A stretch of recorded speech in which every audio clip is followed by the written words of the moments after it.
So there was this huge government announcement recently, a massive investment in education. On the surface, it sounds amazing, right? But is there more to the story? Let's dig in and really unpack what this headline-grabbing scholarship is all about. And of course, the announcement came with this powerful statement. A noble sentiment, prioritizing education. I think we can all get behind that.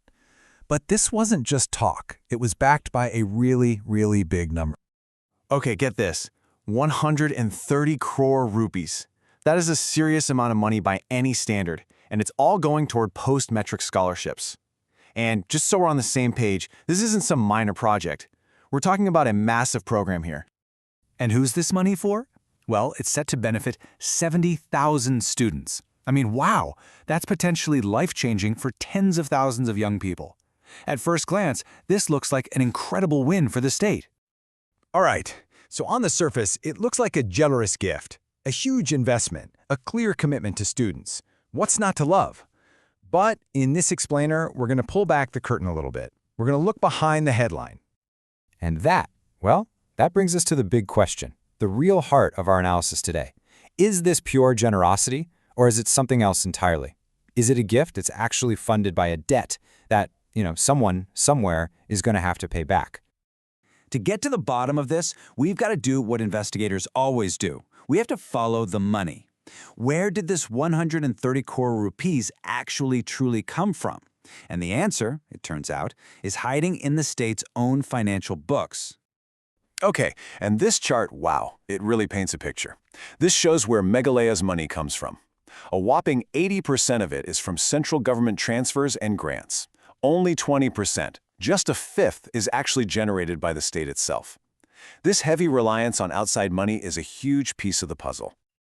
Now let's zoom in a bit. The state's own tax revenue is around 4,788 crore. But look at this. Its fiscal deficit is nearly 2,000 crore.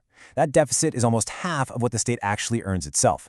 To put it simply, the government is spending way more than it's bringing in. You might be wondering, what exactly is a fiscal deficit? Well, it's pretty simple, really. It's just the gap you have when you spend more than you earn. And how do you fill that gap? You borrow. You have to. There's really no other way around it. That's just the fundamental reality of how government finances work. And this whole situation gives us a really useful toolkit, something you can use anytime you hear about a big government spending plan. First, just ask, where's the money coming from? Second, try to verify the source. Is it the state's own cash, a central government scheme, or a new loan? And third, and this is the most important one, always question the true long-term cost. Okay, so let's use that toolkit, specifically that third step.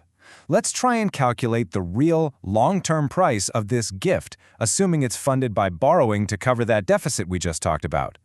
This is where the story gets really interesting. All right, so to do the math, we need to make a few common sense assumptions. Let's imagine the government borrows the money and has to pay it back over, say, 15 years at a pretty standard 8% interest rate. These are very typical terms for this kind of borrowing.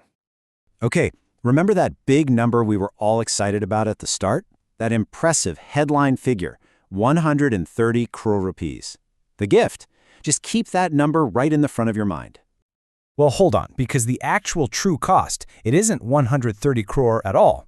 When you add in 15 years of interest payments, the total amount that has to be repaid is closer to a staggering 234 crore rupees. That's nearly double the original amount. And look, this isn't just some abstract number in an accountant's spreadsheet. This hidden cost has a real, tangible impact. So let's break down what this actually means for the very same students who are getting the money.